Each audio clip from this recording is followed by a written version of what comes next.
Chapter 60. My sister, my friend. Kentucky threw her arms above her head, claws curling into her palms. Only after the shock of impact had passed did it become clear that she had pierced her tongue with a fang. The taste of her own blood sullied her mouth. 10 winters of wandering and the consecration of all the waterfalls and rivers along that lonely path had not rinsed away the lingering scent of sage and bitter pine from her knowing, the voice which carried with it the power of 1,000 voices. None other had ever seized her hair, flung her to the ground so carelessly. Bilious terror and shame rose up together in Kentucky's throat. Had the cruel fingers not been so tight, she might have retched for fear. Instinct took hold, and she pressed herself lower into the mud. The rooted urge to submit, half untangled by the solace of simple things, flooded back like the storm tide. After all, she was only a little fish. A thick talon pricked the neckline of her sodden dress, peeling it away from Kentucky's bruised shoulder. Condemnation without words. She fell still as a shadowy face bent close to hers, moist breath laden with the dregs of crushed berries and rotten flesh. Why does Kentucky of Clanville not smile to see her only kin? So long had it been since Kentucky had bothered to speak her own tongue that for a moment she scarcely understood the whisperings. She had spent so much of her life hearkening to the tongues of men, and so much time beneath the mountain conversing with one, such that even a few of her thoughts and wishes were now patterned after human speech. The black eyes glittered, bony fingers loosening. Kentucky coughed, spittle and lake water sprang across her sister's hollow-cheeked face. Sil twitched and bared her much longer fangs, each as lustrous as an ocean pearl, but her lips remained thinly curled. Speak. The undercurrent of a threat compelled her, daring her to keep silent. Kentucky managed a strangled whimper. At the sound of it, Sil stood with a swiftness, her water-dark hair trailing in the mud. Kentucky coughed once more and slowly followed, pressing her fingers to her throat and swallowing hard. Her heart pattered in her breast, head throbbing, and she was gathered into a chilled embrace. Kentucky gasped as Sil's arms pressed her close, red hair draping over her shoulder and the crushed scent of sage stifling her senses. Habit overtook her, and she wrapped her arms about her elder sibling in turn. "Oh, my half-wit sister. So long it has been. Can you be well, after all this weary wandering?" "I?" Kentucky stood limply in her fierce embrace, baffled. "I am not well." Sil let out a faint cry, the anguish of it shivered Kentucky's bones. This was familiar. This was right. She is cruel, but she does love you. You remember, now, she who sang to you, cradled you, when you were merely a squalling babe. Love is not gentle, nor kind. It is cold, and strong, and dutiful. Slowly, insidiously, the fear was quelled by a trickle of reluctant relief. He would not understand such a love. But then, that would be asking a bird to understand the care of a viper which looked after its own, yet devoured the nests of things with wings. The man had only seen the huntress of Sylvie. Not the elder sister. Not her faithful warden. Did he give this to you, sister? A cold finger pressed against Kentucky's face, below her eye. It traced the faint ridge of scar tissue until it reached her chin, and stopped there. The silence stretched on so long that the crickets began cheeping in the tall grass again, and her toes sank softly into the mud. She pressed her lips together, heartbeat quickening. "Keep your secrets, if it please you. I shall be hearing them all soon enough. The council of whispers will accept neither silence nor lies. Whether you sing or scream, the truth is up to you, as always." A shudder worked its way through Kentucky's body, from the top of her head to the bottoms of her feet. She retreated, sloshing through the mud as Sil drew herself up to her full imperious height. "What do you think our elders did to me, when I returned that moonless night without my ward? I have suffered greatly for the vow I took. Sister, I did not know, if I return empty-handed once more, they shall cut off my hair before all the clans. Sister, Silence. Kentucky dropped to her knees with a squelching splash, writhing and groveling like an eel in the muck. Tingles of pain lashed her spine, the word numbing her throat and binding her voice within her lungs. The air thrummed, twisting darkly about her like the fingers of the demon beneath the mountain. You knew of that possibility before you ever ran from me. How could you not? Selfish, selfish sister. At last this thankless hunt has come to an end. I have given up everything." Her snarling lip twitched, and Kentucky jumped. For an upstart half-wit. Turning and turnings of the tide, and ever on you fled before my earnest supplications. Even I, now, am weary of the chase. I confess, I almost left you to the mountain's cold embrace. Syl glanced around the lake, and Kentucky noticed her drawing heavy breaths, lips parted gently to catch the drift of a passing scent. Long, aching moments crept by, one after the other, and Kentucky slowly burrowed her fingers into her arms as she waited for the inevitable confrontation, but the silence stretched on into many silences. At last, Syl turned away and began combing out a tousled braid in her hair. Kentucky almost dared to relax as there was no further mention made of the man. This may be easier than I thought. Surely she expected to find him here, with me. If she accepts that the man has moved on, or perished, then I will go with her, and he can find his own way in the world. Syl tsked her tongue gently, brows pulling together in a look of vague concern. I am tasked to bring you before a gathering of the clan, to speak on the many matters in which you have transgressed, or present them with the skin of your head, should all else fail, as it has been done since we fashioned ourselves from the froth of a stormy sea. Kentucky's scalp prickled. Her fingers reflexively twitched toward her hair, and she forced her hand away. Syl's face twisted, her mouth tight. Well, my sister? Something like sorrow, or pity, softened her beneficent voice. What say you to that? The calm in her words made Kentucky weak with dread. Perhaps she could take flight along their path to the ocean. Yet where would she flee from there? What would happen if she was caught again? If Syl failed in this, would they send more elders to fetch and reprimand them both?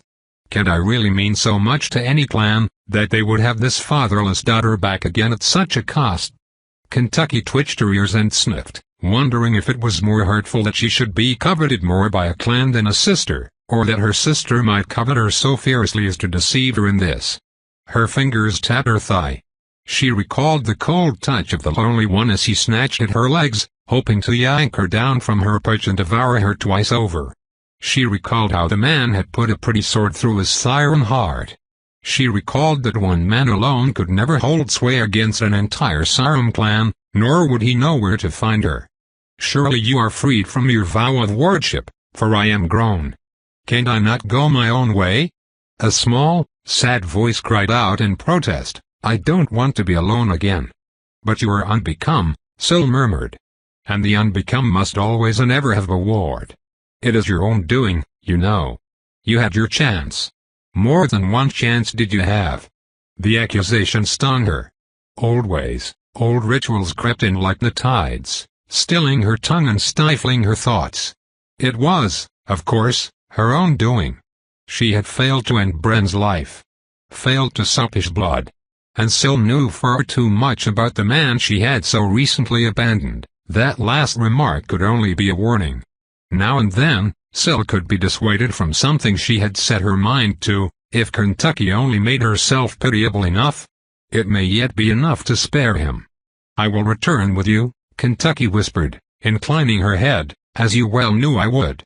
Syl watched her carefully for several moments, her mouth flat and her eyes empty, and then smiled a long, thin smile.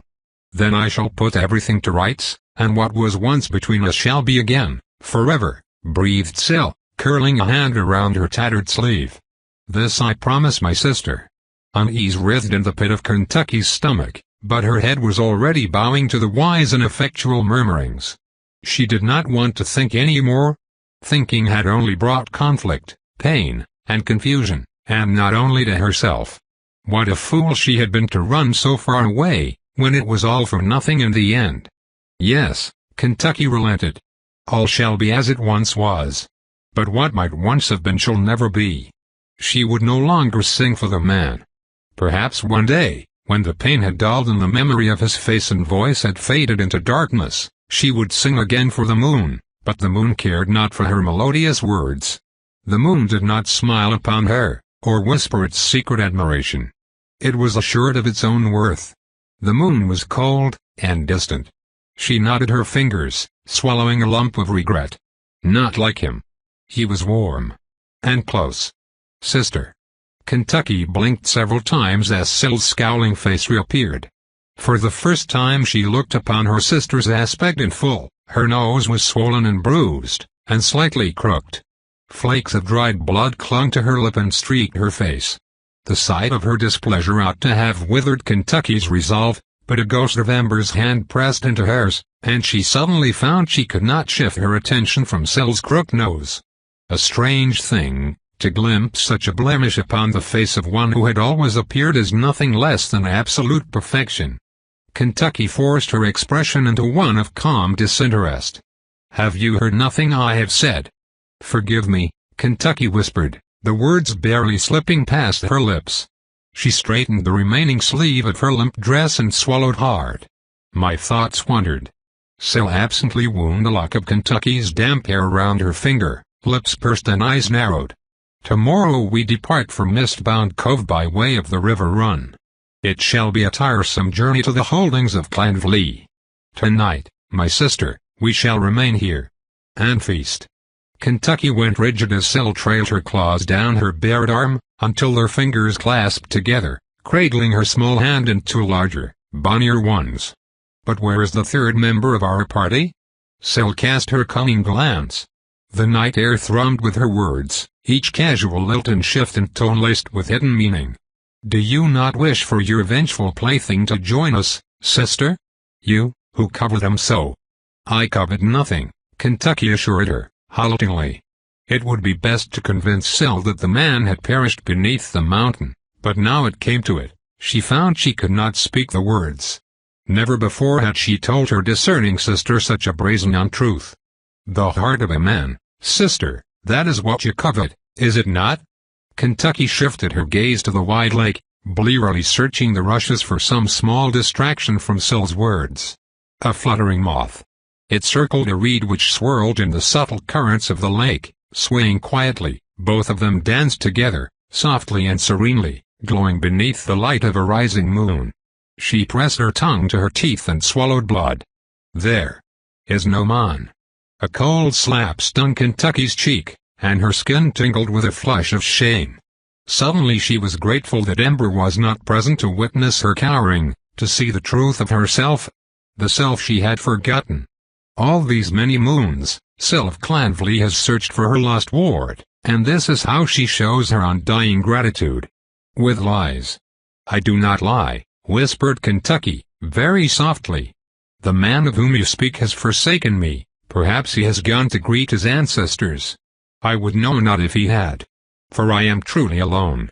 That, at least, was no lie. Syl sniffed, wincing as she twitched her nose, and tilted her head.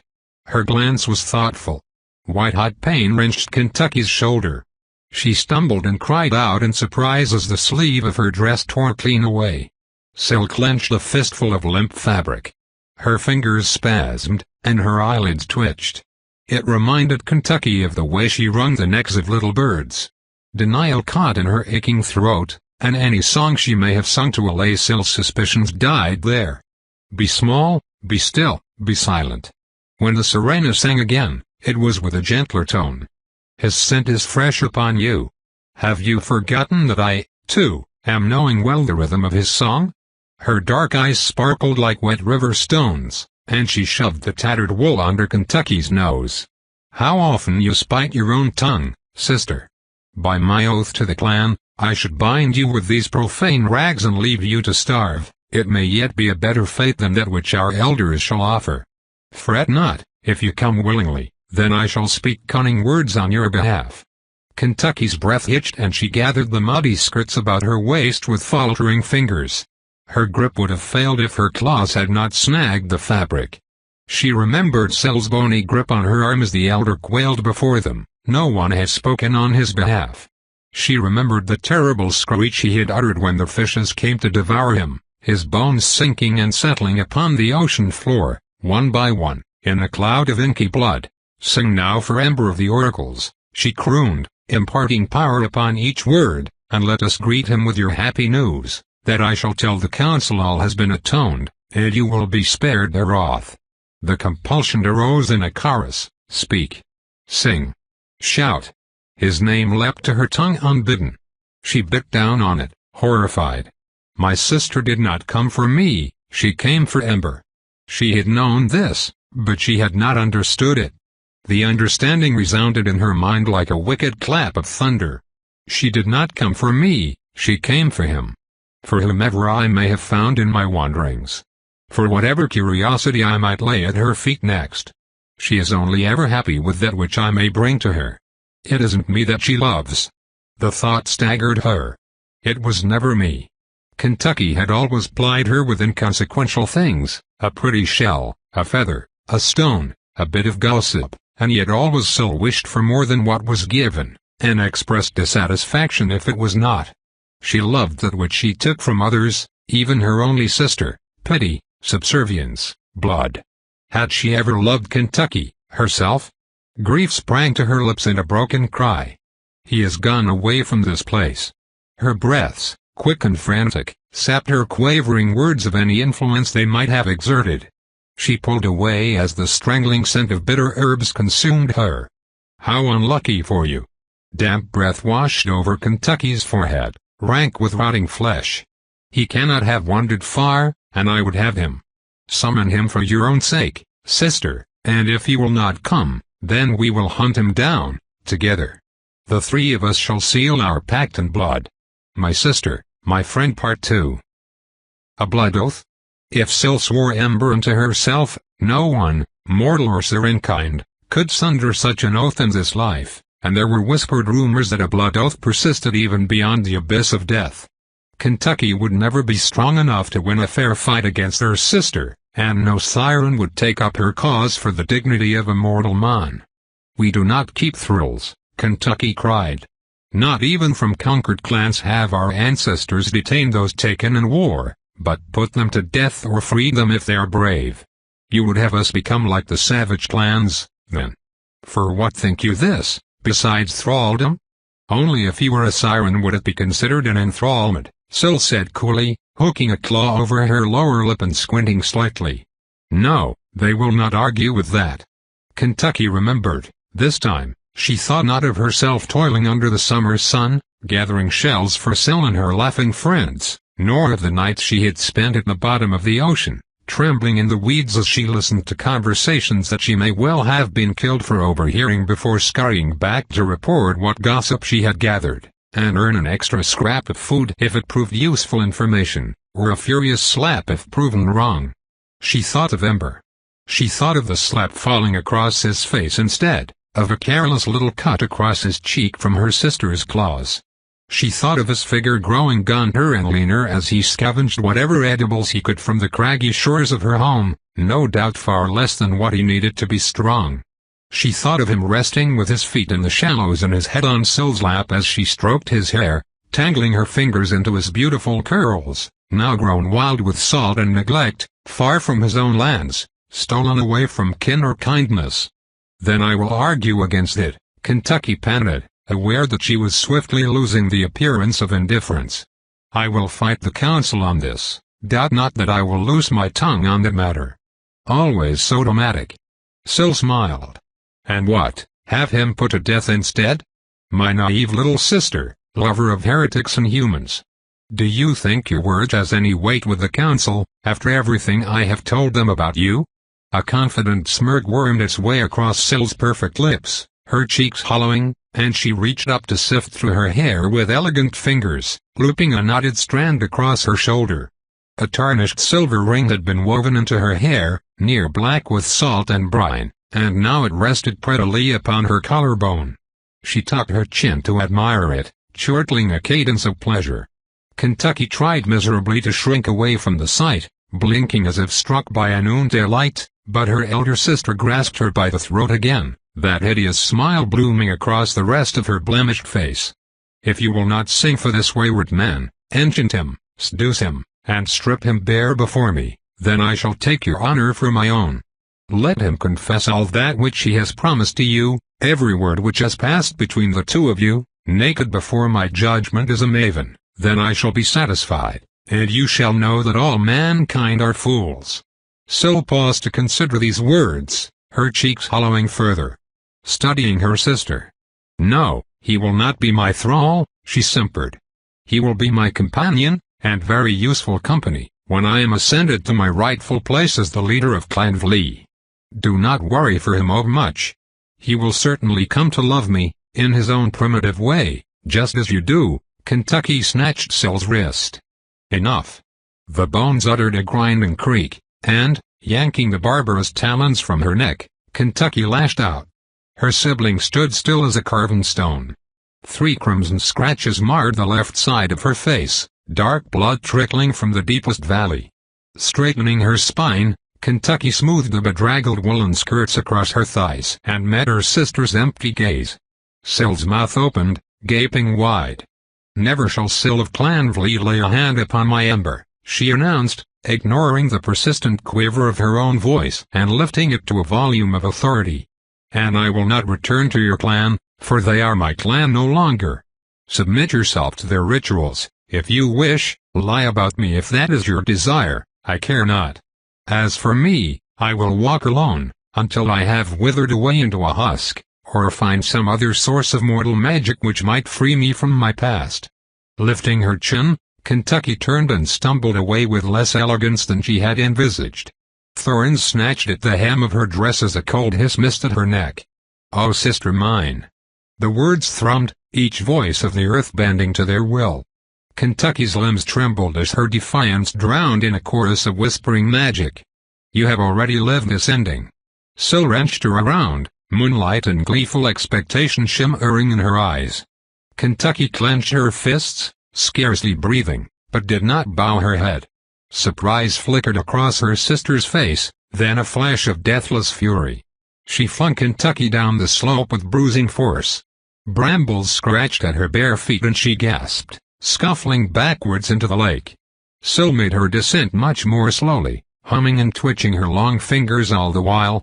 Scattered orbs of colorful magic apparated in the branches of the trees behind her, wisping through the summer foliage. "I swore to the elders that I would bring you back for a penance, but I did not promise them that you would be in one piece."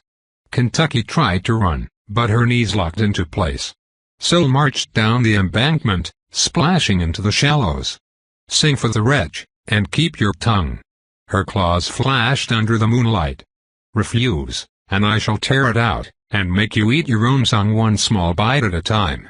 She spoke with such patient quietude that Kentucky was left in no doubt of her sincerity. The world smeared before her at the horror, she could already taste the salty blood between her teeth, but there was only one certainty: the longer she held Syl's focus, the longer they tarried here, the greater the chance that Ember should be free from them both in the end. "Tear it out, then," Kentucky sniffed, heart pounding hard beneath the damp wool. "'Tis not as if there will be more love lost between us."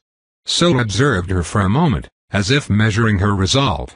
Then her smiling mouth opened again, fangs glistening in the starlight, and the little lights flared as the songs of the earth pulled close around them. Kentucky's guts knotted in despair. Her sister would sing for Ember. He would come to her. And then, song of betrayal. Blood-dark waters. Laughter.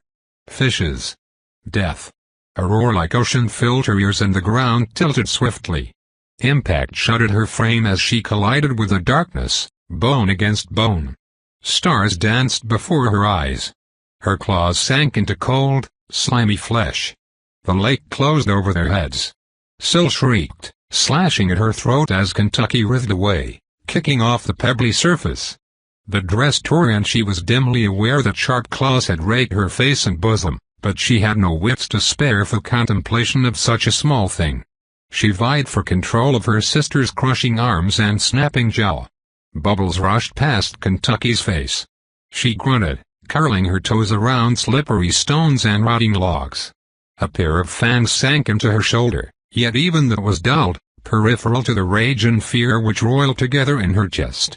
She grabbed Syl's throat and chanted ancient songs of wrath and binding, words that she had heard Syl used to paralyze her prey.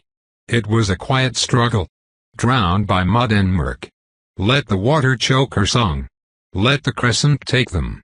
She would bite and claw and scrap with every bit of strength which remained unto her, until Ember was long gone from this mountain of sorrows, until she or her sister both had faded into the everlasting dark. They had crossed almost to the other shore, where the moon's rays filtered through the weeds and a misshapen, lifeless shadow rested at the bottom of the lake. Kentucky squealed, more bubbles rushing past her face as Sill's fingers hooked into her scalp. She flung out an arm, and a muddy branch scraped her shoulder. Dead tree. She encountered taut strands of hair, but could not free them fast enough. Sill's hands darted in and out, yanking and weaving every lock and snarl into the tangle of branches. Kentucky bit, kicked, and scratched, but the more she struggled the nearer she came to gouging her eyes on the scraggly limbs. She caught a fistful of her sister's tresses. Tugged her closer. There, a wrist. Kentucky burrowed her claws into her sister's arm and snapped her fangs, but Sill darted away. Her elbow hyperextended with a loud pop and her neck snapped back, held fast by the skeletal wreath of the tree. Her howling frustration trailed into a yelp, fingers flying open in pain and surprise. The specter of red hair and flashing limbs disappeared into the murk, nothing but a gentle current and a stream of watery starshine in her wake. A wicked crown of branches held her fast, even as the tattered woolen skirt dragged her down toward the bottom of the lake. Kentucky twisted her arms, letting her body float upward as she snatched behind her head, but the rapee strands were hopelessly knotted. Ember will die. Ember will die. Because of you.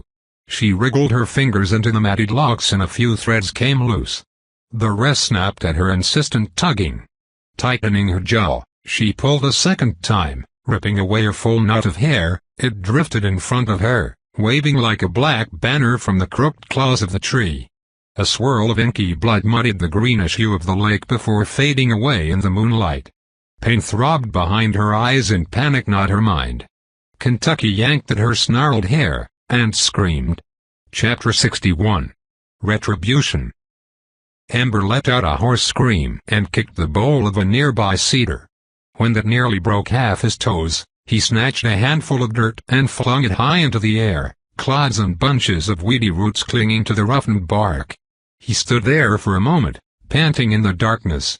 The sun had set hours ago, and though the moon shone brightly through a latticework of branches, those same branches made it a perilous prospect to run headlong through the night watches. There was no lantern, no stone light to guide him this time, and he had not heard a single whistle, trill, or hum since the sirena vanished into the murk like a sprite. Once or twice he caught a drift of her floral musk, but it always faded before he could ascertain which direction it had lofted from. He could hardly track one of the slippery river folk in the moonlight, especially one which did not wish to be found. Growling and grumbling and rubbing his eyes with scuffed knuckles, Ember stumbled against the tree he had pummeled and sat down hard in the crook of it, one foot furrowing the ground as he slumped in defeat. Maker's breath, he panted, tilting his head against the burled wood. He dug his fingers into the soil, tearing up a patch of weeds and tossing it weakly into the shadows. Small creatures of the night skittered past in the tangle of roots, and an owl hooted nearby, its call echoing mournfully beneath the crags of the sisters. Their silhouette was now strange and unfamiliar. Even they had turned their backs to his plight. Who? It seemed to say. Who is the fool? Who loved a siren? Was it you? Was it you? She had slipped through his fingers like a phantom in broad daylight, and now he was alone, and hungry, and his voice had gone from shouting her name along every footpath and forest hollow. He could scarcely see the mountain through the dense towers of cedar and pine, and had wandered up and down so many rills and hills that it would be nigh impossible to find the road again before morning. A whistle far off disturbed his reflections. Ember squinted into the blackness, his spine stiffening against the bole of the tree. It sounded like a last fading note which had echoed across a great distance and only just managed to brush against his senses. Chills lifted the hair on his arms, and he shivered. It was not a loon, nor the cry of a hunting owl. But it was familiar. Rising, he rubbed his arms to ward away the coolness of the summer's night and took a steady breath, listening quietly, but there was nothing else. Something twinkled amidst the brooding trees. He blinked as the little star winked out, and then reappeared, dancing with many other sparks of light. Ember slowly rose to a crouch, reaching for fish bitter as a glowing effeminate face materialized out of the nothingness. It was sorrowful and scattered, fragments and pieces of something he had once known as a whole. For an instant, a graceful woman stood splendidly before him, flickering in and out before the fragments pulled apart again, held together tenuously, as if by an effort of will. His lips parted in a whisper of disbelief. "Servant of the oracles." A familiar voice prickled him, more thought than spoken. "Ember of the lost." Flashes of celestial emotion threatened the calm of her untroubled mask. "Wait, what are you doing here? How are you?" He gaped, and his heart gave a jolt of alarm. "I thought you said you couldn't leave? Is this," he choked on the words, his vision blurring. "Is this my doing, too? Have I also brought you to harm somehow? Will you be all right? Do you need my help?" he asked at last, a wondering worry. The entity dissolved with a sigh, luminous ashes fluttering through the night, but there was scarcely time to acknowledge her sudden departure before an elegant hand took shape in front of his eyes, slender fingers beckoning. "Oh, do you know where I have to go?" Ember bolted upright, stricken, confused, and hopeful all at once. "Are you taking me to her, to Kentucky?" He reached out to take her hand, but his fingers passed through a few lingering sparks as they faded from view. "Wait," he hissed, scurrying through the rustling pines and down the steep embankment of stone and scrub brush. "I'm coming." Each time he felt sure to lose his way in the dark, another spark appeared with a melancholy sighing, though he was never sure if her voice was in his head or if it were only a breath of wind whispering through the ancient sentinels. The presence grew ever more faint, ever dimmer, until one last muttering gasp entreated him. "Beware." He looked around frantically, hoping to snatch one more glimpse of that hand. If he caught hold of it somehow, he would never let it go. Ember had almost despaired when a pale green wisp flitted through the branches overhead. Before he could draw his sword, it vanished. That was not the servant of the oracles. Another shimmering orb appeared, this one a dreaming shade of blues and lilacs, floating down through the watchful wood. And a resonant summons rang out across the vale, a voice which belonged to no man nor earthly beast, for no mortal tongue could enchant so swiftly without words. Ember's eyes welled as that single, crisp note floated up the ridge. The call was soon carried away, but he knew he had only to follow the wisps of light, and he would encounter the source of it. Fumbling through the brambles and thick undergrowth, Ember leapt and slid his way downhill, catching himself against the trunks of trees as he ran. Occasionally he glimpsed a pale orb bobbing leisurely above the forest, but the wonder of wild magic held little enchantment for him here, now. "Come. Come." Ruins of the ancient road flashed through the foliage. When his feet hit the stones he scarcely paused to acknowledge it, and he did not slow or turn from his present course. The hill steepened, mist whispering across the lower ground, and he was hard-pressed to keep his footing in the snarl of bushes. To the wildwood, the voice sang softly, "Come." Huffing, he slowed his descent, a few of the orbs wafting past him and disappearing into darkness. The melody reminded him of something, before the mountain, before the door. Those days seemed as much a dream to him as the sleeping bower which Kentucky had built in his mind, yet that fleeting memory gave him pause. A memory he had tried to forget. A song which returned to him often in those dreams which were not dreams. "Down, down, to the sea we shall fly. Down where the salt winds blow." Ember lurched to a halt, fingers curled into the bark of a nearby pine and one foot lodged against a knobby root. Alluring breezes whispered up through the thickets. They brought with them a scent reminiscent of his river, cooling the sweat of his brow and rustling his hair, and he shivered again.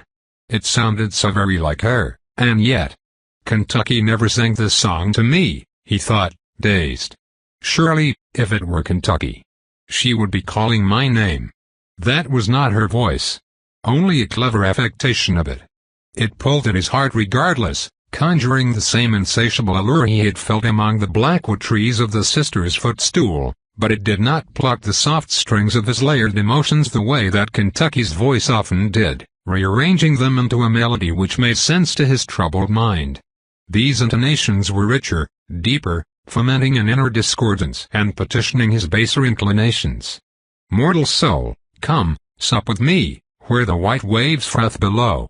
Ember dragged in a breath of misty air and shouted over the spell, there is no escaping from a demon in the night, for it lives in shades of shadows and we live in shapes of light.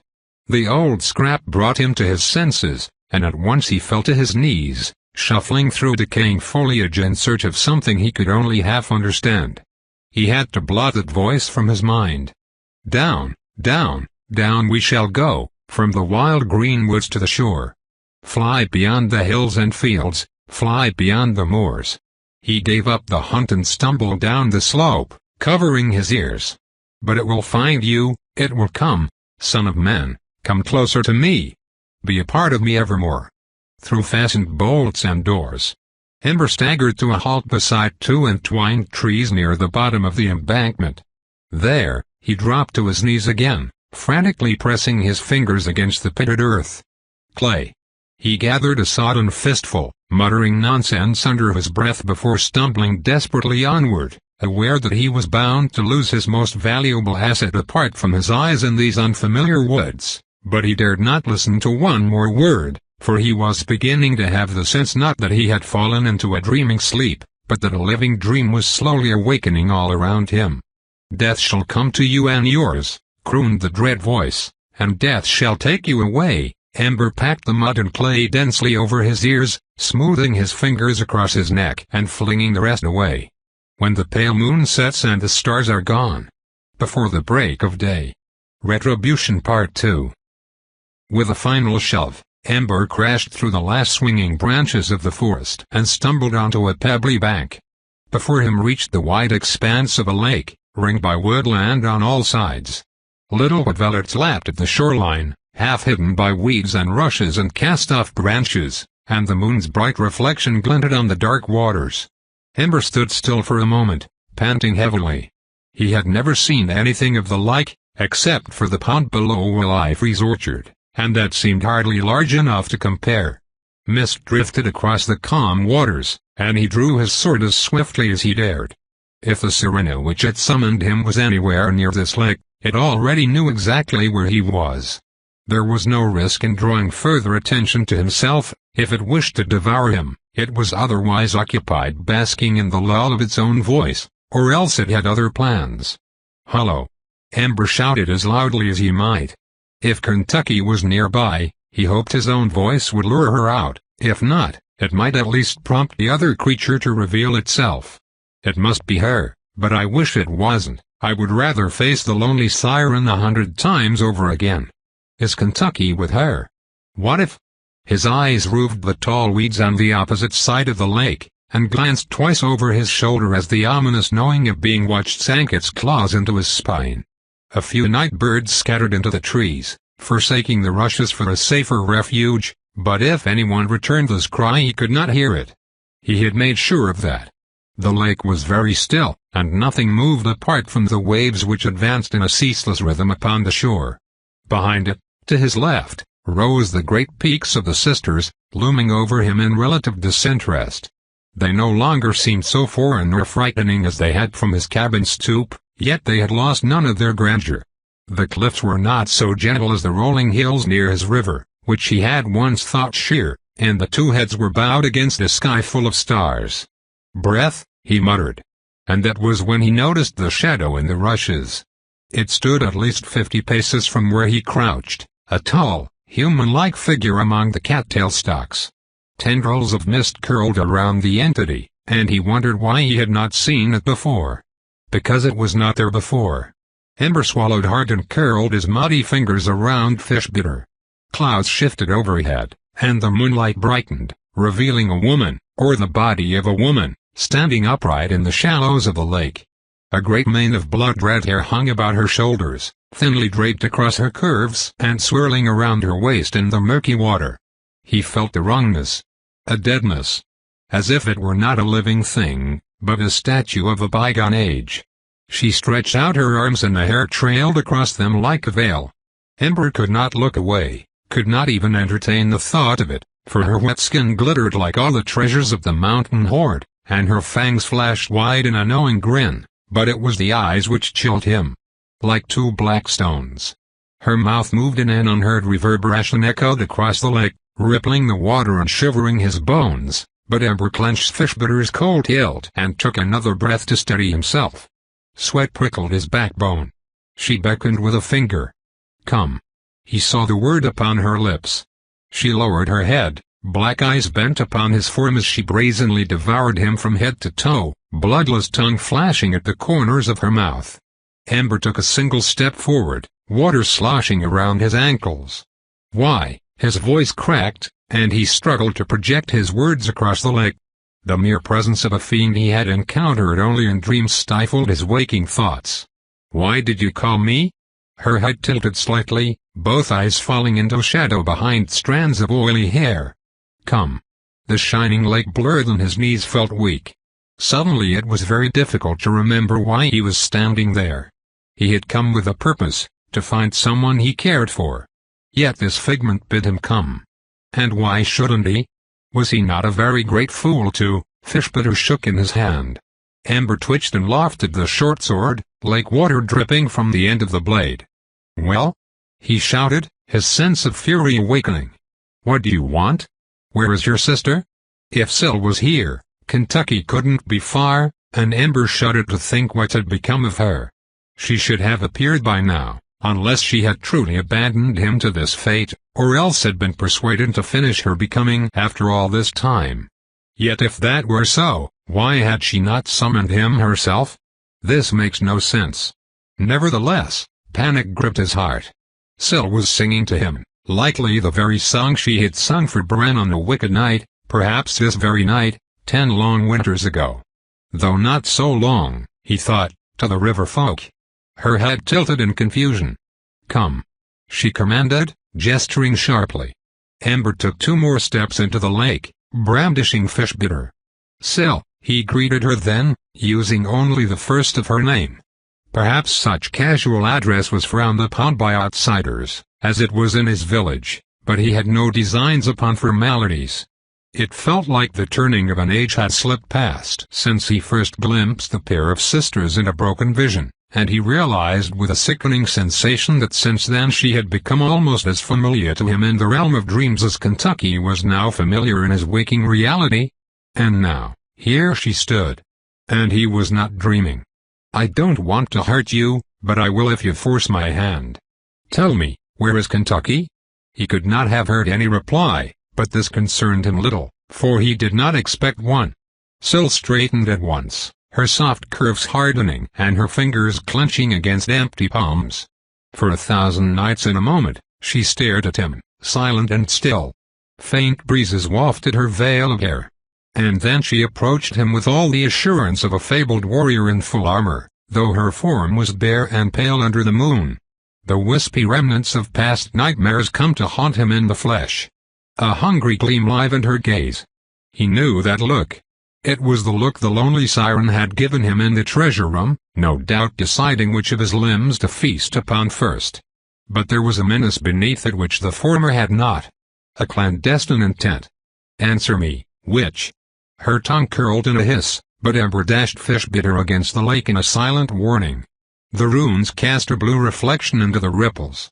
His body pounded with anticipatory dread as Syl hesitated, now less than 20 measured paces away. She tilted her head yet further, the sword glimmering in her eyes, and her tongue flicked out again like a snake tasting the air. Ember took 1 more step. Then 3. Then 2. Yet Syl did not move, though her head tipped further and further to one side. So Ember remained where he was and cast his glance about for any sign of Kentucky.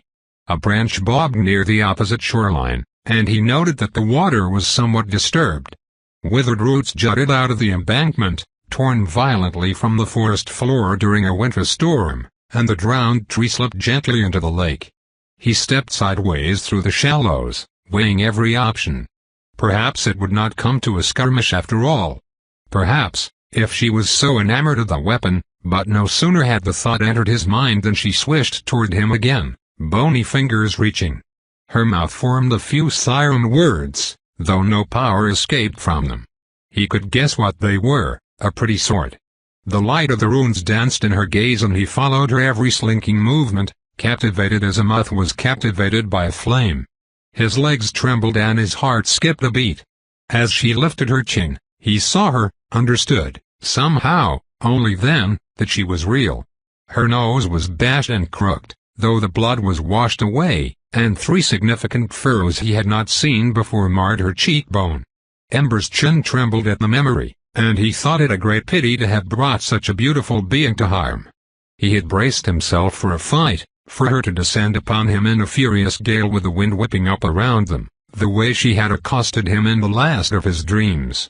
How could he destroy her, when she had come to him so quietly? Would Kentucky ever forgive him? Can't I forgive myself? I know why it is that men follow you to their deaths, he whispered, half a ploy and half in earnest. I know why they surrender themselves to your song. Her attention flitted briefly away from the sword, mouth curled upward. It pleased him to please her. He hated that. His hands shook as the space between them diminished, and an herbal musk devoured him, bittersweet and tainted with lake water. Her pale fingers drew near to the glowing runes, and she widened her empty eyes at them, enthralled. I can't lift a finger against you, looking at you, here. Like this. Her smile bloomed, and the raked claw marks distorted across her cheek. Kentucky, he thought softly, suddenly. And his trembling lip curled into a snarl. That's why. Before Ember could blink, her fingers closed around the blade. A hellish shriek pierced the muddy clay he had packed over his ears.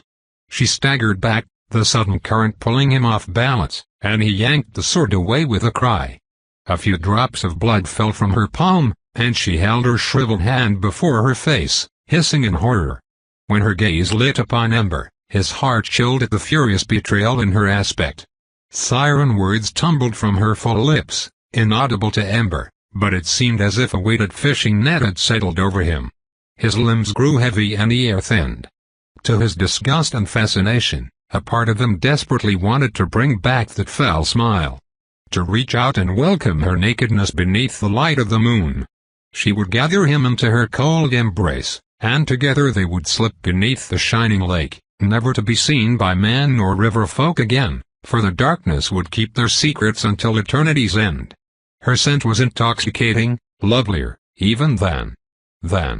Well, that didn't matter. If there ever was another, anything beyond the vision which filled his eyes, he could not remember her now.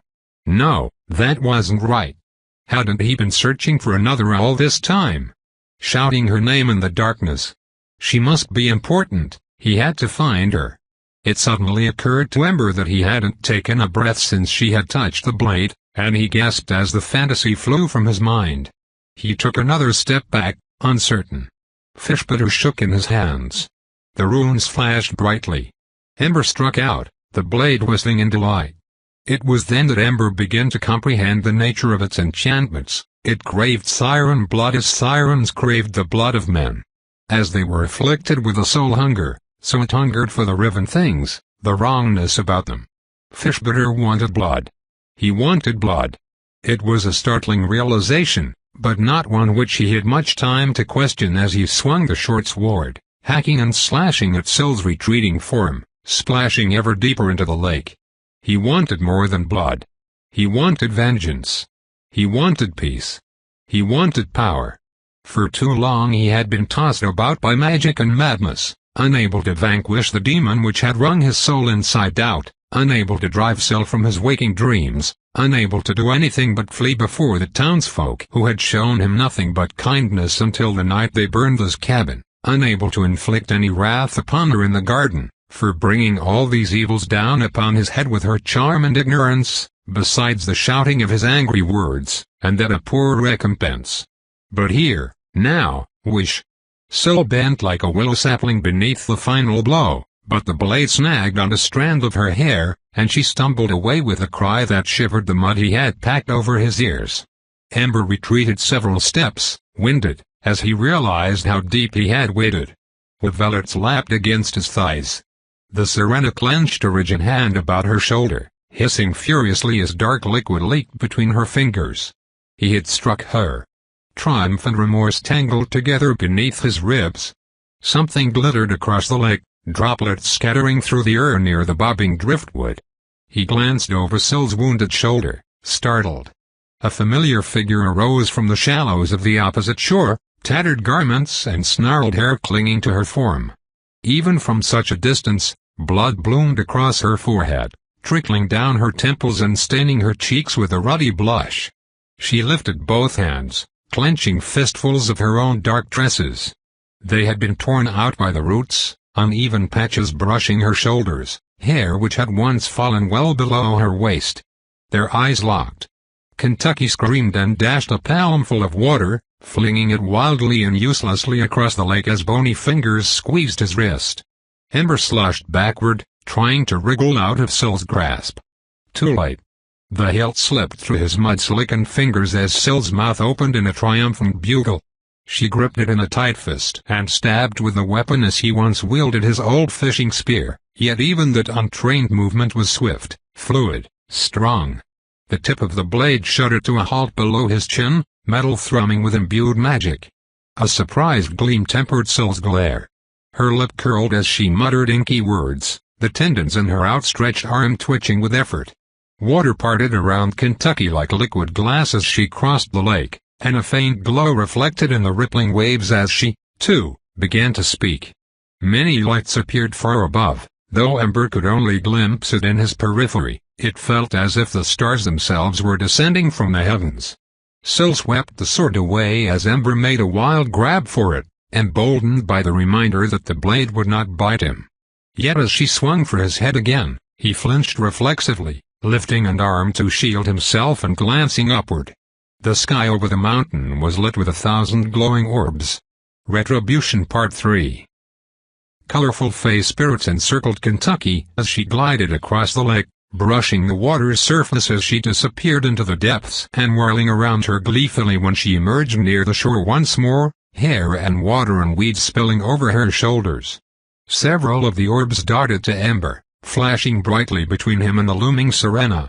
Kentucky halted when she was nearly 10 short paces away, defiance ridging her stance as she lifted her arms above her head, eyes wide, a bluish flush creeping across her cheeks as she called upon the wisps.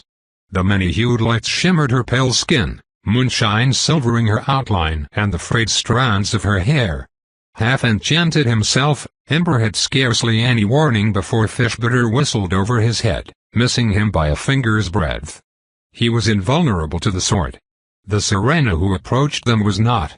He grabbed Syl's arm and, driven by forces of emotion and instinct beyond his conscious awareness, slammed forward, yanking her off her feet and wrenching at the magically dulled sword with his other hand. Her teeth crunched into his shoulder. "Ah!" he cried out, his strained sinews grinding between her powerful jaws. Pain arched through his spine, his neck. He snarled, muscling the sword away, their arms taut as twin bowstrings, and shoved his other hand behind her neck, grabbing a fistful of thick hair, embellished with nuts and stones and little braids more felt than seen, adornments lost to the unkempt tangle of it. For a moment he felt her heart beating hard against his. She released him, her cheek brushing the edge of his jaw. The scent of her eroded his will to fight, dredging up other wills, other wants. Fishbutter buzzed like an irate wasp beneath his fingers, and Ember wrenched her head back with a strangled groan, baring her rigid throat. Blood, his blood, trickled from the corners of her mouth. The sight infuriated him. Her lashes fluttered hard, eyes rolling sightlessly as she licked her crooked nose. A guttural demand sprang forth from her chest. He felt it rise up like a living creature, and suddenly they were both suffused by 1,000 whirling lights. He released her, and the sword was ripped from his grasp, tendrils of red hair swishing away. "No!" he roared and splashed forward, flailing in a blind panic. Most of the orbs scattered and he blinked rapidly. Nothing was clear anymore, though he could still discern the blurry figures of the two sisters. One of the lingering orbs bobbed before him like a lantern, lighting the way to the dark-haired Serena. It glowed a familiar bluish green, a reminder of the night that Kentucky had painted the sea for him with her words. As he splashed across the lake, she closed her eyes, murmuring again. The multitude descended upon the water, some of them dipping so low that they became one with their reflection. Now they encompassed Syl, thrumming and humming so vibrantly that he was tempted to shut his eyes again. Ember. Echoes bounced around his mind, whisperings and mutterings from a forgotten age. He reached toward Kentucky, drawn by some distant memory. A memory that was not his own. For a moment he was back in the demon's lair, the grateful chorale of forgotten souls crowding out his youthful thoughts and desires, impressing their lonely knowledge upon him and lending their meager courage to his mind. Strange sensations rushed within, deep and wild, like a river tumbling frantically down a rocky embankment. If he could only touch Kentucky, he could join that gushing power with hers. If, somehow, she could lend him her voice, no one would be able to stand before their combined wrath, least of all her sister. It will be glorious, the chorale rejoiced, a melding of magic the likes of which have never been seen nor heard nor felt in this forest since the elder days of men. This would have seemed the height of madcap folly mere hours ago, but Ember was no longer of a mind for questioning his instincts. He knew only that he had come to his senses at last, or was on the verge of coming to them, and had only just begun to resonate with his truest, deepest nature. His tongue pressed against his teeth, to speak some ancient phrase which might unleash the welling tide of jealousy and rage. Boom! A hollow thud resounded across the lake, and Kentucky's eyes flew open, her jaw slack in a defeated gasp. The fey power slipped through his fingers like water, and the light surrounding them flickered and went out. As Ember turned, he glimpsed Syl alone in the darkness, black smoke wisping off the water around her thighs. Her chin lifted, eyes sunless as the night. Threads of dying light wafted away on the breeze where the many-hued orbs had once gathered in a living wall of color, and the few which remained were scattered to the far edges of the lake. Only one green wisp lingered, glimmering weakly in protest. The imperious Sirena snapped her claws shut around the orb, like a frog snatching a fly, and squeezed her fingers into a fist. With a burst of dim light and a puff of white smoke, it vanished. Her mangled features fell into shadow once more. There was a heartbeat of stillness. Her head turned slowly in their direction. The eerie emptiness within that veiled gaze skittered up the back of Ember's neck. Droplets danced in the air as she dashed the lake with fish butter, snapping the weapon away from her rigid body. The blade quivered, subdued. "Kentucky," Ember whispered, touching her shoulder. She shuddered weakly beneath his fingers. Her skin had gone ashen, dark eyes sunken into her skull, and her pale lips trembled. She held aloft one hand as her sister advanced, but the spectre in red drifted closer despite her silent plea. And Syl muttered as she came, twitching the ancient weapon back and forth. First in small movements and then wide arcs, flicking her wrist and constantly readjusting her fingers on the hilt. With each step she became visibly more accustomed to the weight and balance of the sword, and no matter how it buzzed and shimmered, she never once loosened her grip. It flashed around her head and shoulders in a whirl of enchanted steel, brilliant in the moonlight.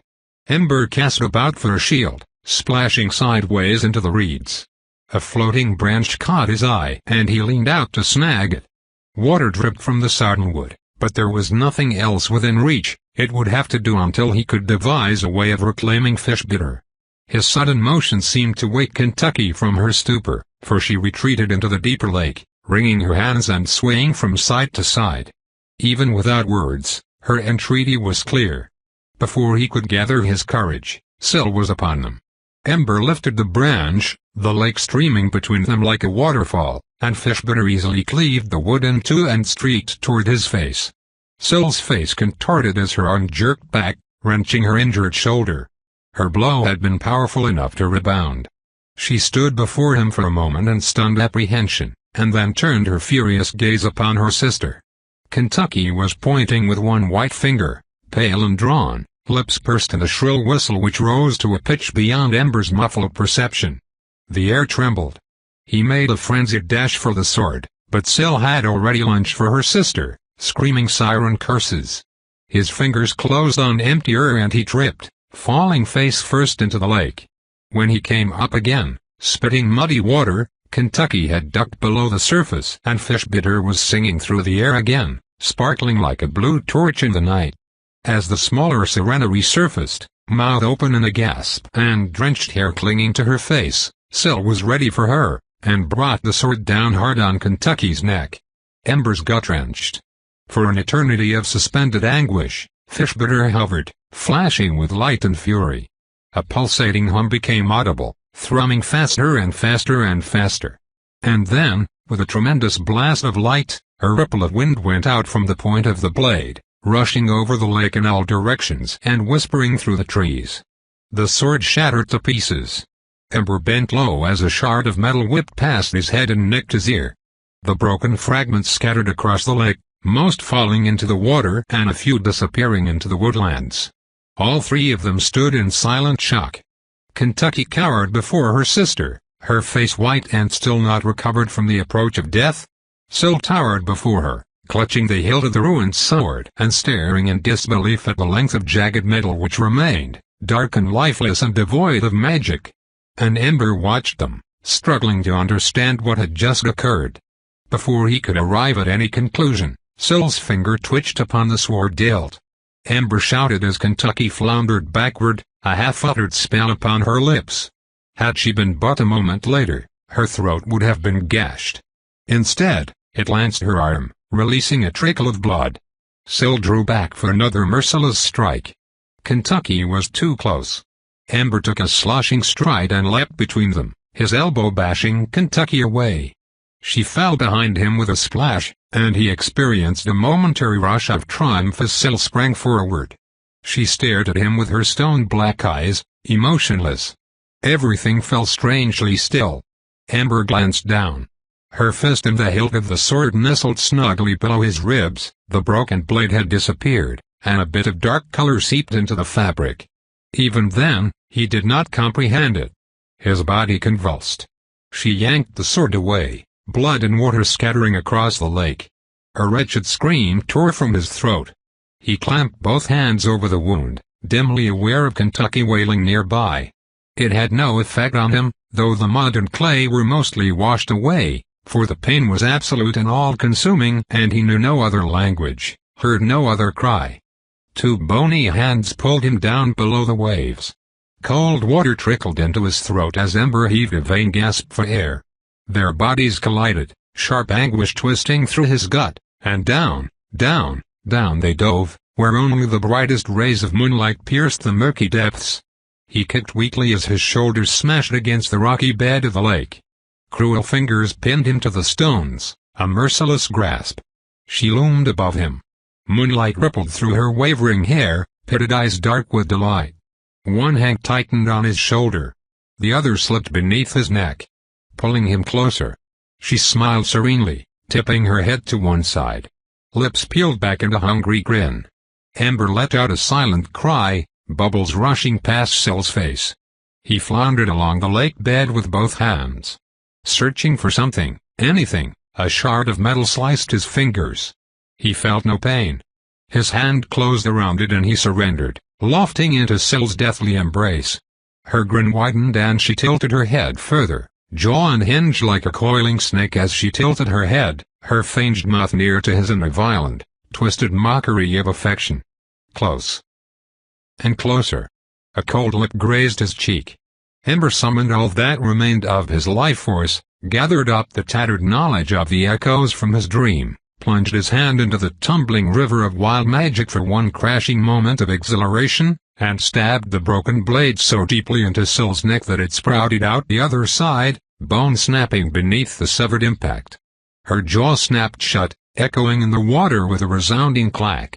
Blood clouded the lake, siren blood and human blood together, and he choked as the tainted water filled his lungs. He gave the shard a savage twist and let go, throwing a hand across his throat. But Syl was already drifting away, lips parted in a dying scream or a half-spoken spell. Her claws remained hooked in his tunic for a moment before a shudder shook them loose. She floated upward as he sank, her mouth still gaping and her black glare clouded by the sight of death. He wanted to shout for Kentucky, but his lungs were too heavy, so he settled among the pebbles and rotting wood and closed his eyes to blot the horror from his sight. His body twitched and shuddered, fighting for air. Now and then, When he was a simple fisherman's son willing away his indolent days alone in the woods, Ember had entertained himself by pondering what heroic demise might await him in the very distant future. The satisfaction of saving Isabel from a goblin in the deep woods, or the heady rush of coming face to face with a bear in the thickets. This was not the end he would have chosen for himself, although, he supposed, all such roads led to one end. What way was really better than another? Dry land, he cried within himself, despite himself. I can't breathe. I wish that I was breathing my last. Ashore. He pressed his bleeding fingers over the hole in his tunic, as if that would keep the water out and the life within himself, but with each beat of his fluttering heart more warmth washed over his fingertips. Could he stand tall beneath the Maker's gaze, which Lunder's grandmother had told him blazed like 1,000 suns? Or perhaps his soul was too much a fool to ever find purchase in the afterlife, and he would be doomed to wander the world as a misty wraith like Willifree feared, cloaked in the shadows of night to haunt the living. Would he see his mother again? Would he meet his father? I'm too afraid. He sobbed to the Maker. Air. Life. Please. A little thing stirred into silence. A song which lulled his name. Ember, it sang simply. As the lake leached the heat from his body, a current lofted above him and a shadow blocked out the distant light of the moon. He reached up weakly, praying to feel another living hand in his, fearing it was the bloody sister returned to wreak her wrath. Slender fingers caressed his face. Ember, it sighed serenely. A familiar touch. He blinked, hoping to see her face once more before his seizing body slipped into the next life, but the murk of the lake and his stinging eyes denied his dying wish. His mouth opened and he exhaled water and a garbled moan. Ember, it sorrowed, softly. Strong arms encircled his waist, pressing him close. He assented. Chapter 62. Song of Sorrows. Ember. Kentucky wailed as they burst forth from the lake, dripping weeds and water. There was no response. The rest of her breath was taken by panting grunts as she dragged her precious burden to shore, his dead limbs trailing through the shallows. Her toes squished into the muddy bank and he nearly slipped from her embrace, but she gripped him firmly under the arms and stumbled over prickly reeds. She must not fail him. Not again. After considerable effort and the acquisition of many scrapes and bruises, they reached the sprawling roots of a leafy oak which sheltered the nearest spot of dry ground.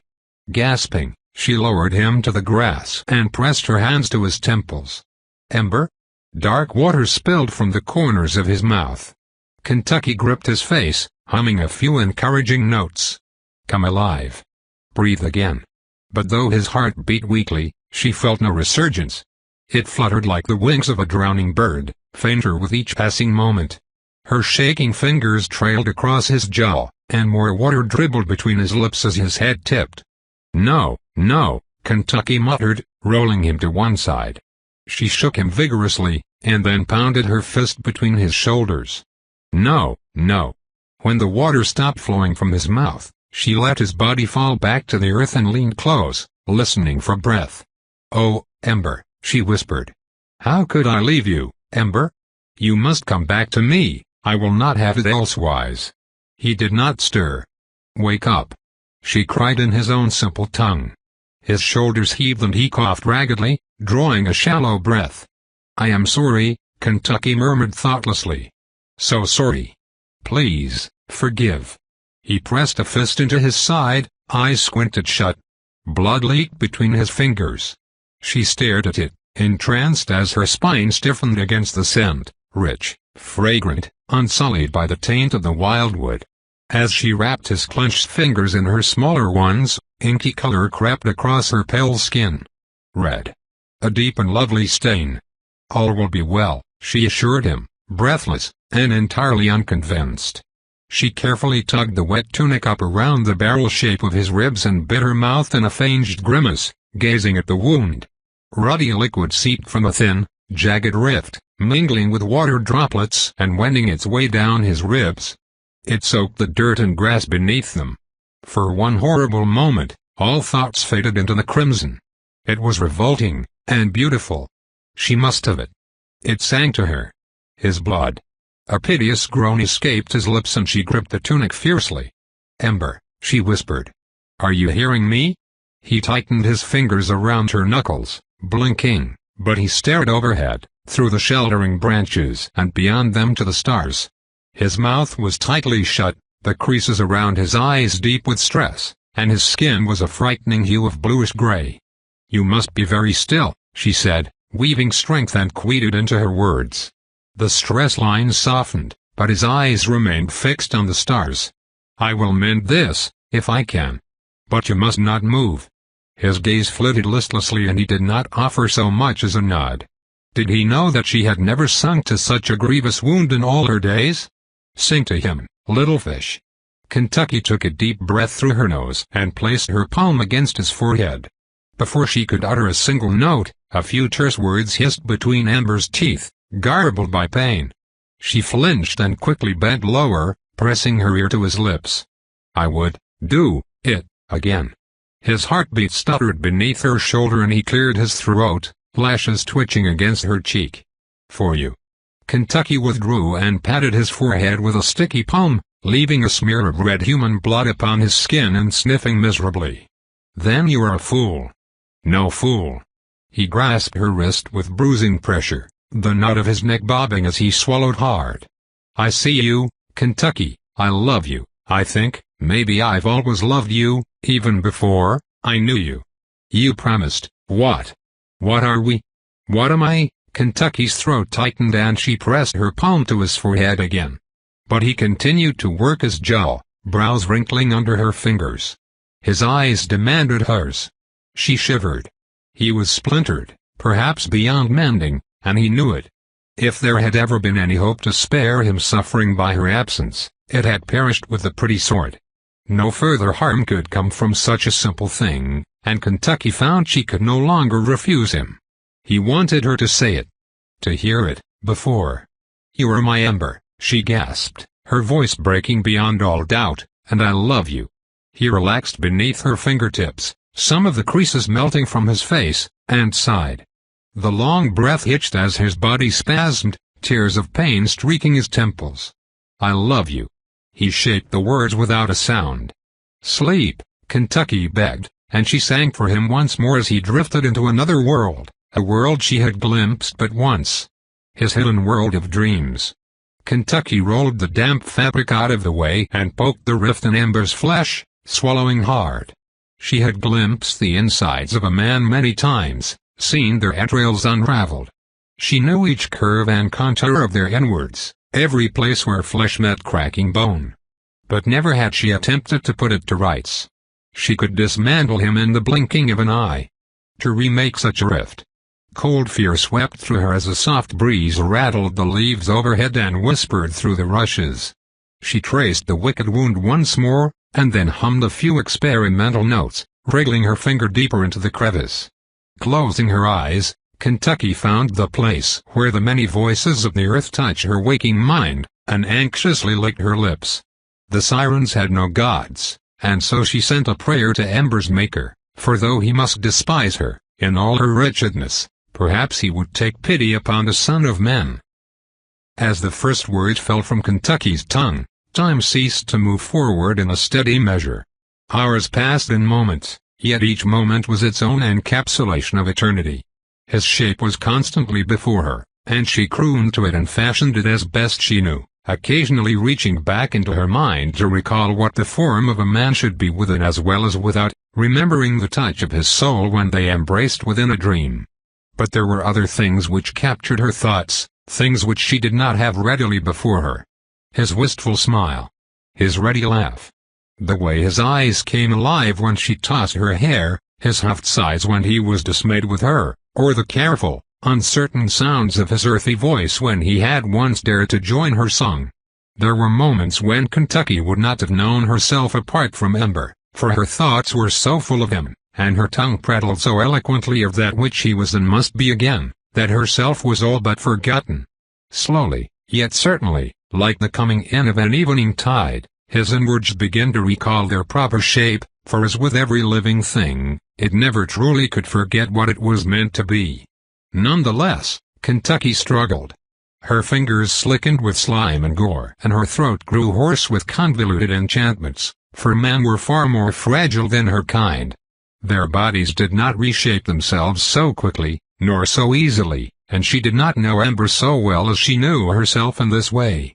Only once did she pause her makeshift rites and rituals, and then only to assess what had been mended and listen intently to the song of Ember's flesh, that she might not err in her further shapings. The sundered place cried out in wordless agony, which grieved her so that her own heart spasmed with every twinge and flinched beneath her fingers. When she returned to her siren song, she was startled to find that the melody had escaped her, and sat in a distant silence. The scattered flecks of moonlight seemed to brighten, and Kentucky shifted her gaze to Ember's chest. Something glowed dimly beneath the cloth. Faint, but present. She pressed her palm against it, snuffling and blinking, and curled her claws. He shifted, eyelids twitching in dreams, and sighed quietly. The gentle light spread beneath her fingers, swirling outward from his beating heart and suffusing the surface of his skin. Soft. Warm. Familiar. Ember. The serene presence swirled beneath the frayed edges of his tunic, flowing through the delicate veins in the crooks of his arms and kissing his neck and temples, half drowned by the dappled moonlight, but infinitely more precious and visible to her faltering senses. She jolted awake at the memory of his naked soul wreathed in shadows. Had she lost him already? Wait, don't go. Kentucky rasped, returning her attention to the sticky wound. Do not go away from me, Ember, please, don't leave me here alone. She brushed the thickening cruer away, cursing and praying in the siren tongue. Fresh blood oozed over her fingers, casting a reddish glow through the webbing of her palm. Her fingers appeared luminous beneath the stars. When she twitched them, little drops of phosphorescent blood spattered across Ember's tunic and the dry leaves of grass.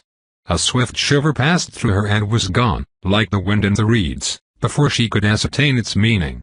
As the light of Ember's soul receded into his chest, Kentucky clenched her fingers, watching the glow ebb from her bloody skin. The gore shimmered in the moonlight, dark and ordinary. She listened. Ember drew one soft breath. And then another.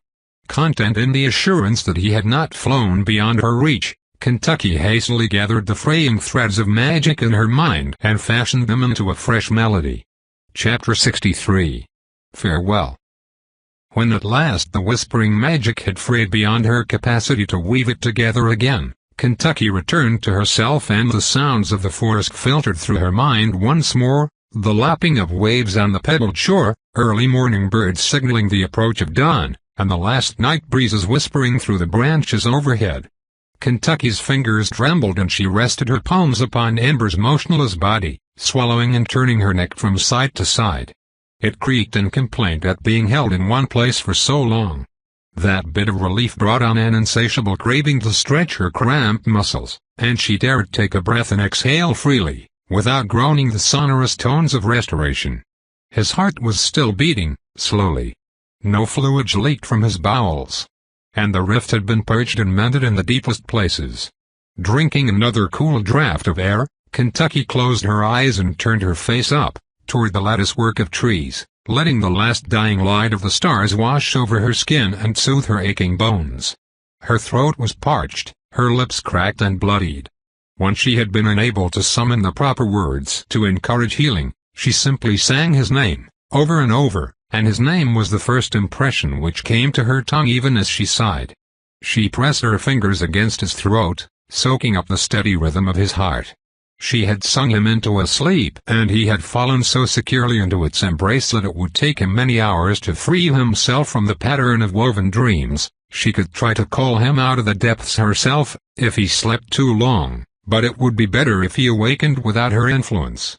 Her laborious attentions would even still require his own body's rest. Healing was a tiresome affair, and she knew he might not be himself for some time. If he yet lives. Kentucky hummed to Ember of nourishment, of energy and life, of the abatement of hunger and the abundant rejuvenation of small and simple things. It would not nurture him forever, but it would sustain his battered frame for a while longer. Still, he would require water soon, to replenish the fluids he had lost. Water. She drew a trickle of air into her withered lungs and opened her eyes, blinking in the dim light. A bluish haze had settled over everything, mist rolling in from the lake, and the trees stood as dark sentinels against the gradually lightening sky. Yet the bird-songs were not so clear as they ought to have been, and the sounds and scents of dawn had dulled beyond her immediate surroundings. She had seen, smelled, and felt nothing but Ember for so many hours that she had not noticed how the shaping sapped her strength. Her focus. She patted Ember's cheek with her stained hand, blinking hard at the sight of his gore on her fingertips. Her elbows scraped the dirt as she toppled closer, and placed a weary kiss upon his brow. It did not seem wrong, nor forward, nor even particularly intimate after all that had come before. "Dream on," she rasped. "I will return." She hesitated, carefully tugged the damp tunic over the wound to keep the flies away, and slithered her way down the muddy embankment like the lowest of all creatures. The murky, shallow waters, green with algae and dark with mud, appeared to her as lovely as the glittering sea itself. Kentucky gulped greedily, splashing her dry skin and running her damp fingers through her hair.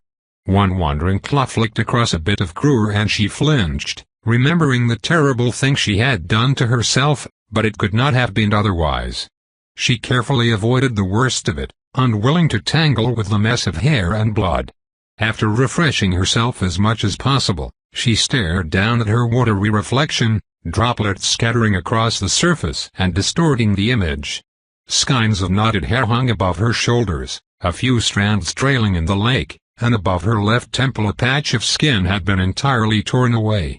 Here, now, she saw herself as Ember surely must have all along, a pale and ghastly creature, looking half drowned. She curled her lip over her fangs, and then sighed, too tired to maintain the expression. One ear flickered as she shooed away a bothersome gnat.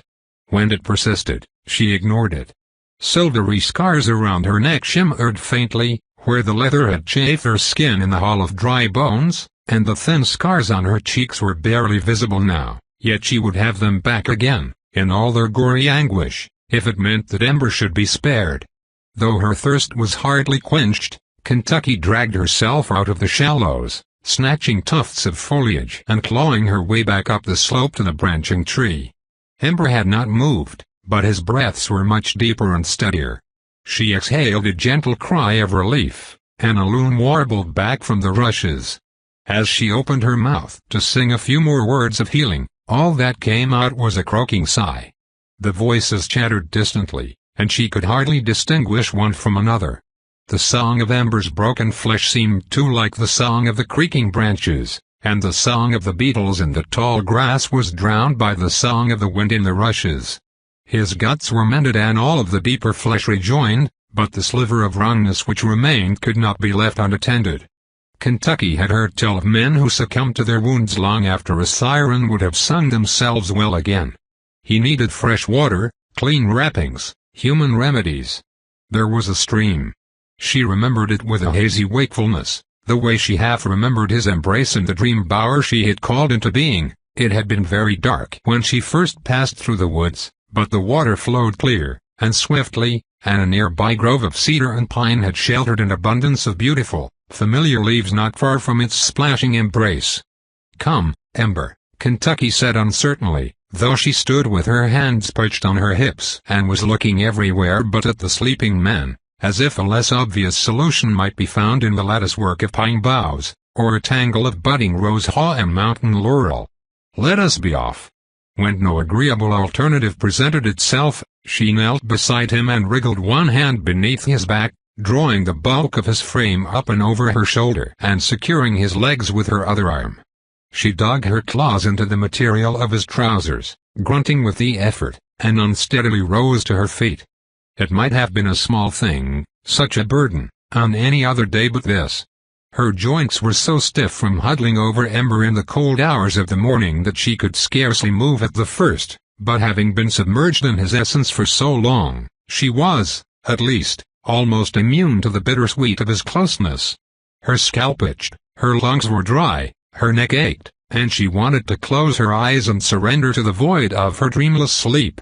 "We take one step, and then one more," she thought with a huff, gritting her teeth in a grimace.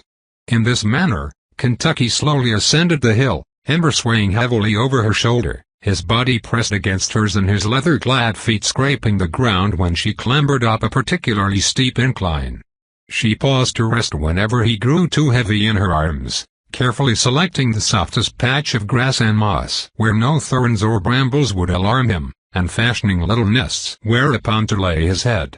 More than once, she glimpsed a shape which she had passed by in the dark yet never truly seen, a fragment of an ancient footpath she had overlooked, which ought have been covered by time and detritus but still clung to a few tattered threads of decay magic, or a lump of vines and chiseled stone, once a human waymarker, which she had mistaken for a stump of a tree in the shifting moonlight.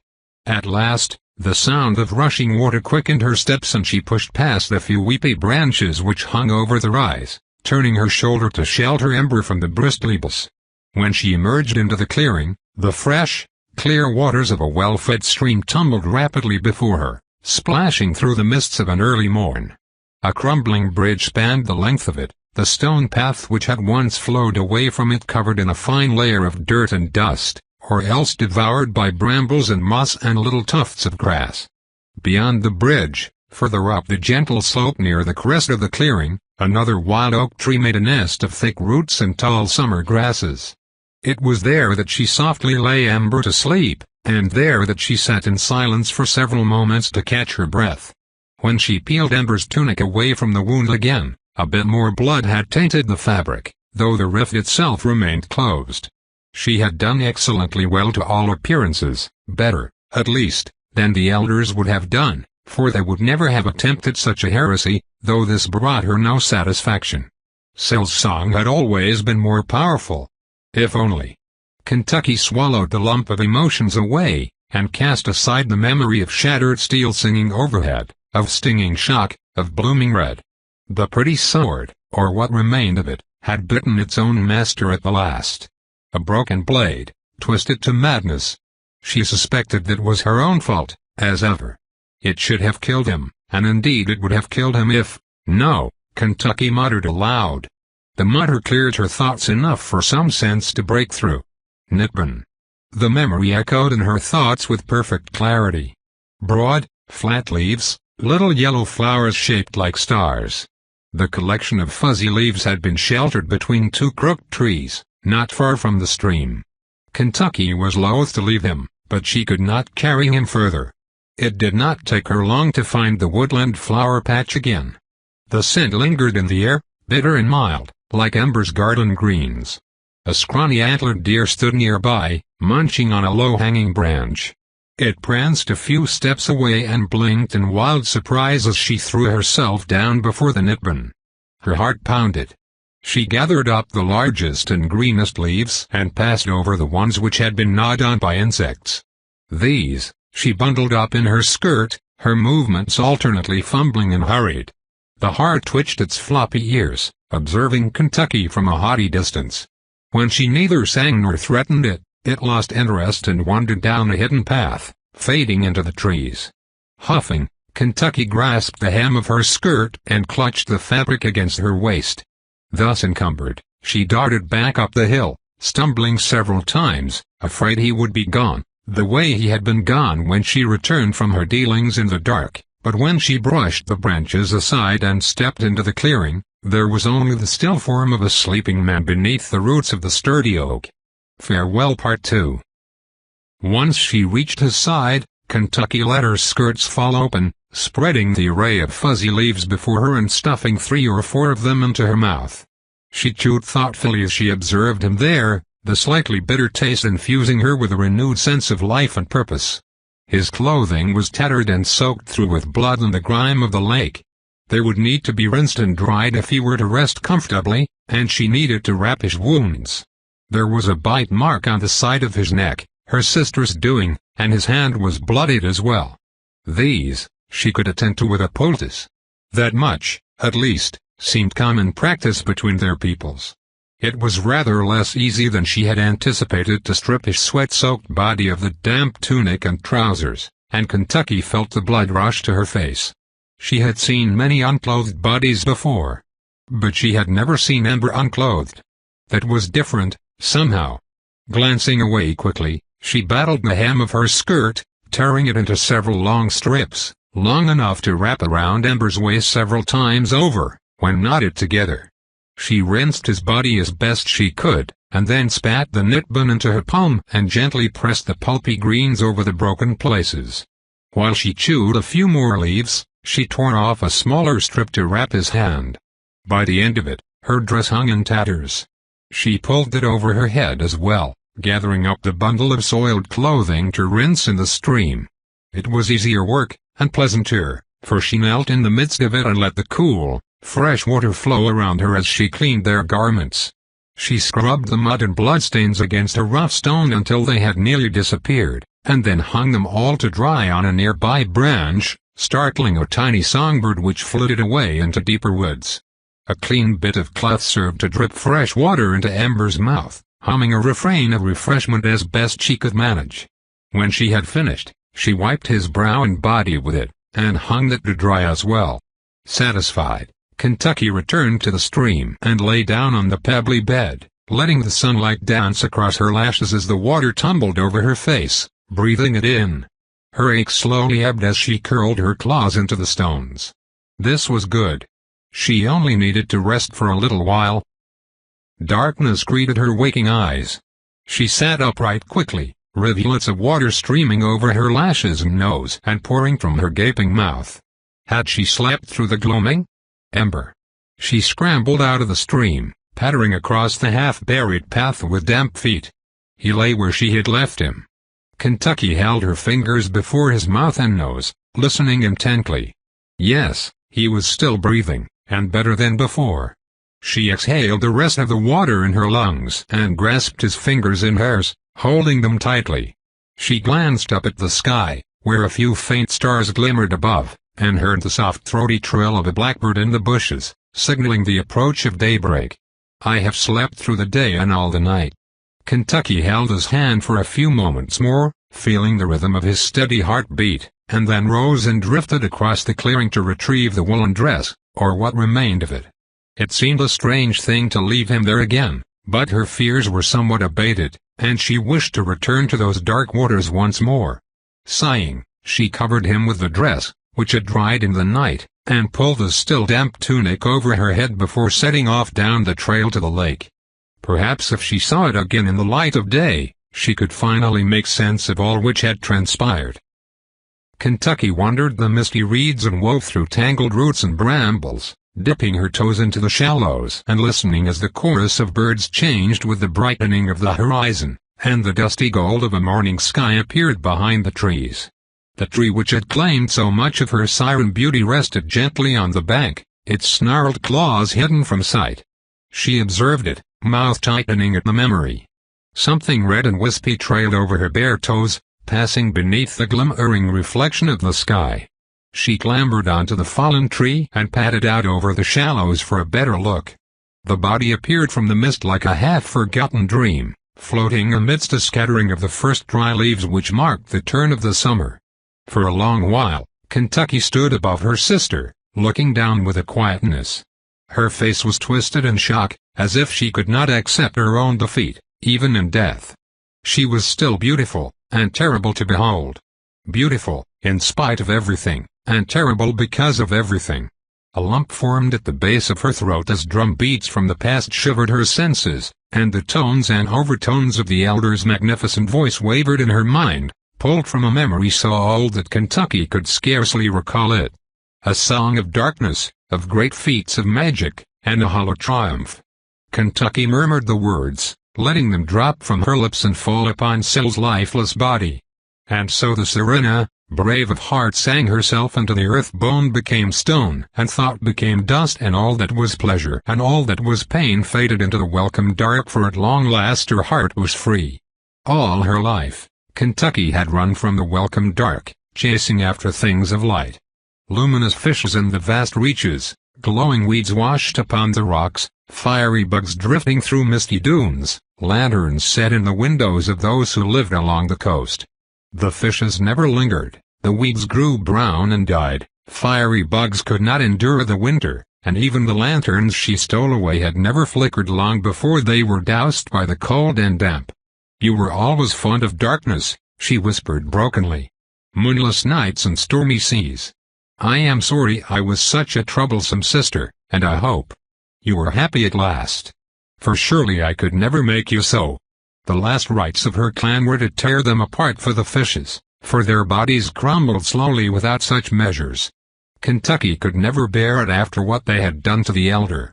She leaned down and swept her sister's hair from her face, placing 2 of the dancing leaves over her sightless eyes. It did not seem real. But she was nobody and nothing now. "I know. You did not love me." Kentucky softly touched her fingers to her sister's face. "I cannot hate you for it." And she wrapped one arm around the tree, dipping her other hand into the shallows, and shoved her off with a little splash, the lifeless carapace drifting quietly into the middle of the lake. Glittering crystals dripped from her fingertips and she flung them out after her. The nearest she would know to mortal tears. Kentucky sat back on the fallen tree and watched her sister's body float away. The oppressive heaviness of dread and the aching knot of confusion in her chest loosened faintly as she placed her hands against the sun-bleached deadwood, her feet dangling in the mist. And the further away the body floated, the easier it was to drink deeply of the air and last scents of summer. She found, of a sudden, that she could breathe more freely than she ever had before, and stared after it in silent thought until the empty shell of her sister was lost to the ripples and reflections of the lake. All her life had been shrouded in darkness, beholden to her sister, a burden to the clan, and bound by sorrows too numerous to name, until the day she caught sight of the boy with eyes like the sky and hair like the sun, spearing fish in a swift flowing stream by a little wooden nest in the woods. And there she had glimpsed a light afar off, so far from reach that it seemed but a glimmering spark amidst the smoke of a distant campfire. Sometimes near, sometimes far, it followed her Ember wherever he went. She craved it and loathed it, for it had made her aware of the nothingness in which she dwelt, always in the shadows of her sister and her Rivennas. Ember was something, and in his foolish effort to share his something, he had lost everything, his warmth, his breath, his beautiful red blood. There had always been grim days when she had thought to end herself. Yet ever she pressed on, carrying with her the thinnest sliver of hope that she would someday find the light which she had always possessed without knowing its worth. If she abandoned him now, the spark which Ember had brought into her world would vanish forever. "Farewell," she sang softly, the human lamentation sweet and strangely bitter on her tongue. She rose up onto the tips of her toes and balanced her way along the fallen tree, back to the shore. Then she circled quietly around the lake the way she had come, admiring the way the breeze lofted the reeds and listening to the many songs of morning. The flowers, she had overlooked them, in her haste. She remembered crushing them in her palms outside the mountain's door, and inhaling the sweet fragrance of the nipban. A soft memory returned to her, of the stone statues in the mountain, and she picked as many as she could carry on her way back up the hill. When she rediscovered the clearing she was pulled to his side at once. Not even the song of the babbling stream could lure her away, and she found, in the soft light of morning, that he was so very strange and beautiful that she herself was no longer the most resplendent creature she had ever beheld. That most resplendent creature was Ember. Here at long last he had tempted her into looking away from her own self, to see him as he truly was. As he had been, all this time. Kentucky ached to press against him, but could not lift her eyes from his face. And so she folded her arms upon a carpet of moss, and rested her chin on one hand, and with the other she nestled each flower securely into his ringlets. She took notice of the morning dew upon his lashes. Each line said about his mouth and eyes after 21 youthful summers of crinkling and smiles. A golden curl of hair that shifted slightly in the breeze. The elder had once murmured in her ear that the blind and homely creatures which haunted dark caverns of the deepest places were in truth the most beautiful of all, for they could not behold their own reflections, and thought neither highly nor lowly of themselves. How sad, she had naively sighed, that they cannot know of their own beauty. Would it be better for them to chase their own reflections until they grew weary and perished, consumed by vanity? If they did know of it, they would no longer be beautiful in my eyes. Leave them to their humility, for it is in ignorance that they find their truest purpose. Kentucky had quietly thought this very foolish, for who would ever wish to unknow their own beauty? Was it so ignoble to glory in what glory had been bestowed to her? Only now, After all, his passing, and many long dark winters, did she understand those words and the wisdom within them. But now that she did, she found she disagreed. She placed the last of the flowers and smiled. If ever Ember awakens, I must find many ways to reflect this beauty back to him, to show him how he appears in my unworthy eyes, that he might at last behold the truth of his own loveliness. Tope continued. Thanks for listening.